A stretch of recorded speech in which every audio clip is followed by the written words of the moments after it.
Hello everyone, स्वागत आहे तुमचं माझ्या मिनी व्लॉगमध्ये। तर हा व्हिडिओ आहे रविवार म्हणजे रामनवमी दिवशीचा। आणि माझं एडिटिंग करायचं राहून गेलं होतं म्हणून ते मी आत्ता अपलोड करत आहे।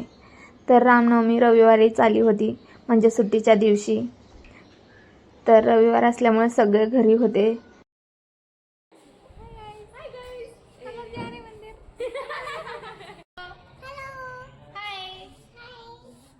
वेलकम टू माय क्या बोला तूने?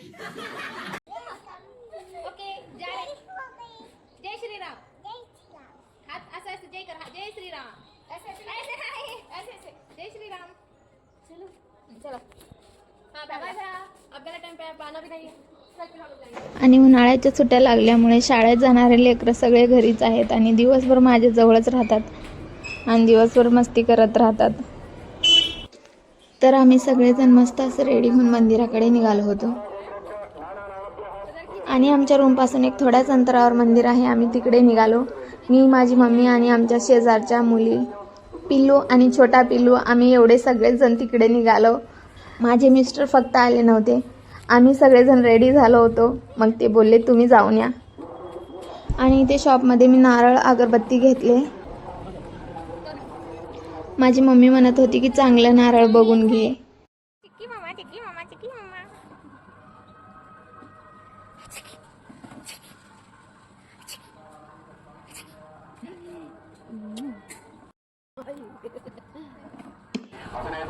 तिथे पूजा वगैरे चालू झाली होती आणि आम्हाला जायला लेट झालं होतं। मग चरण पादुका सोडली आणि मंदिरात प्रवेश केलो।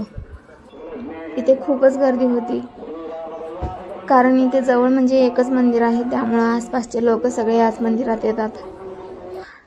आणि आम्ही पण कुठला सण वगैरे असल्यावर इथेच येतो। आणि मेन म्हणजे हे राम मंदिर आहे, महादेव आणि मारुतीचं मंदिर आहे। त्यांनी रामनवमीसाठी एक वेगळं स्टेज मारलं होतं तिथं, आणि तिथे पूजा करत होते। मग आम्ही दर्शन वगैरे घेतलो आणि बाळाला आणि पिल्लूला पण पाया पडवलं। मग मी इथे नारळ फोडून घेत होते, कारण इथे नारळ फोडायला पुजारी किंवा पंडित वगैरे नाहीत, सगळे तिकडे पूजेत बिझी आहेत। आणि इथे पूजा पण संपली होती। मग व्यवस्थित दर्शन वगैरे करून आम्ही परत घराकडे निघालो।